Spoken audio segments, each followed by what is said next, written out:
একটি যুগের অবসান। সাবেক প্রধানমন্ত্রী ও বিএনপি চেয়ারপারসন বেগম খালেদা জিয়ার বিদায়ে শোকস্তব্ধ হয়ে পড়েছে দেশের সাংস্কৃতিক অঙ্গনও। সামাজিক যোগাযোগ মাধ্যম জুড়ে এখন কেবলই তার বর্ণিল রাজনৈতিক জীবনের স্মৃতিচারণ। রূপালী পর্দার তারকা থেকে শুরু করে সঙ্গীত ও নাট্য জগতের গুণী শিল্পীরা বেগম জিয়ার ছবি শেয়ার করে জানাচ্ছেন বিনম্র শ্রদ্ধা। তার প্রয়াণের খবর ছড়িয়ে পড়ার পরপরই ফেসবুক ও ইনস্টাগ্রাম সহ বিভিন্ন সামাজিক যোগাযোগ মাধ্যমে শোকাতুর হয়ে পড়েন বিনোদন জগতের শিল্পী ও কলা কুশলীরা। বেগম জিয়ার প্রতিকৃতি পোস্ট করে এবং তার আত্মার মাগফিরাত কামনা করে শ্রদ্ধাঞ্জলি জানাচ্ছেন তারা।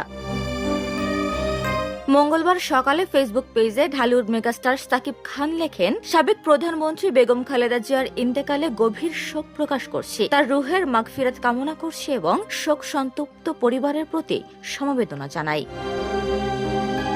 চিত্রনায়িকা উপবিশ্বাস লিখেছেন, বাংলাদেশের প্রথম নারী প্রধানমন্ত্রী বেগম খালেদা জিয়ার এই চিরবিদায় যেন মহাকালের সাক্ষী হয়ে রইল। একজন মহিয়সী নারীর প্রস্থান যেন যুগে যুগে বাংলাদেশের মানুষের হৃদয়ে লেখা থাকবে বিনম্র শ্রদ্ধা। খালেদা জিয়ার প্রতি শ্রদ্ধা জানিয়ে চিত্রনায়িকা শবনম বুবলি লিখেছেন, বাংলাদেশের প্রথম নারী প্রধানমন্ত্রী বেগম খালেদা জিয়া তার বিদেহী আত্মা চিরশান্তিতে থাকুক। নুসরাত ফারিয়া লিখেছেন, ইন্না লিল্লাহি ওয়া ইন্না ইলাইহি রাজিউন। আল্লাহ তাকে ক্ষমা করুন এবং জান্নাতুল ফিরদৌস দান করুন। অভিনেত্রী আজমাইরি হক বাঁধন গভীর শ্রদ্ধা জানিয়ে লিখেছেন, বাংলাদেশের সাবেক প্রধানমন্ত্রী খালেদা জিয়ার প্রয়াণে আমরা গভীর শ্রদ্ধা নিবেদন করছি। আমাদের দেশের রাজনৈতিক ইতিহাসের এক অবিচ্ছেদ্য অংশ তিনি। তার নেতৃত্ব ও জনসেবা বাংলাদেশের উপর দীর্ঘস্থায়ী প্রভাব রেখে গেছে। তার শোক সন্তপ্ত পরিবারের প্রতি সমবেদনা জানাচ্ছি। আল্লাহ তাকে জান্নাত দান করুন।